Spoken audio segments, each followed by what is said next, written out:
మానవ జననం నుంచి మరణం వరకు ఎన్ని స్టేజ్లు దాటుతామో అన్ని దశల్లోనూ ప్రతి ఒక్కరికి కష్టం ఉంటుంది, సుఖం ఉంటుంది.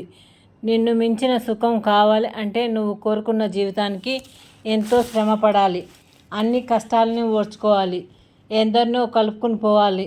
ఎందరినో దారిలో వదిలేస్తూ పోతేనే నీ జీవితం నువ్వు అనుకున్న సుఖమైన జీవితం దొరుకుతుంది. సుఖంగా ఉంది జీవితం అనుకుంటూ ఉండగానే ఎదురు చూడని కష్టం వేరే రూపంలో వచ్చి తాకుతుంది. నీవు అనుకుంటూ ఉంటావు నీకు ఏ కష్టం రాదులే అని. నీవు అనుకున్నది అనుకున్నట్లు జరిగితే జీవితం ఎలా అవుతుంది? అది ప్రతి ఒక్కరూ ఏదో ఒక సమయంలో అనుభవించే ఉంటారు ఇలాంటి సంఘటనను.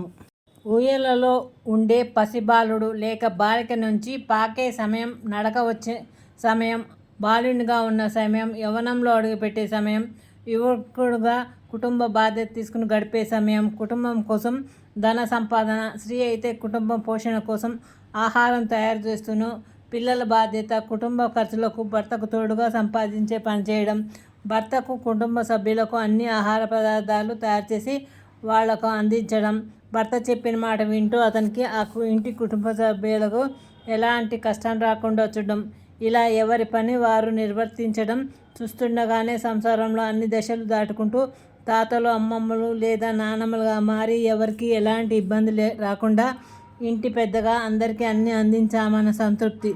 అయినా పెద్దవారిగా మారిన వీరు ఏమీ అనుభవించకుండానే జీవితం చర్మాంకంకు వచ్చేస్తారు.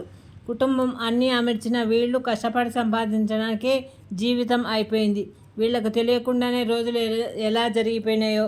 ముసలితనపు భారాన్ని మోస్తూ ఒక కట్టె సహాయంతో గడిపేస్తున్నారు జీవితంలో చివరిలో.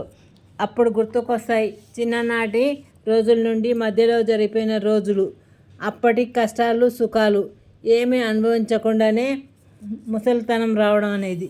గుడ్ నైట్ పిల్లలు. నా కథలు నచ్చినట్లయితే లైక్ చేయండి, షేర్ చేయండి, సబ్స్క్రైబ్ చేయండి. గంట సింబల్ నొక్కండి. నా కథలు నోటిఫికేషన్గా వస్తాయి.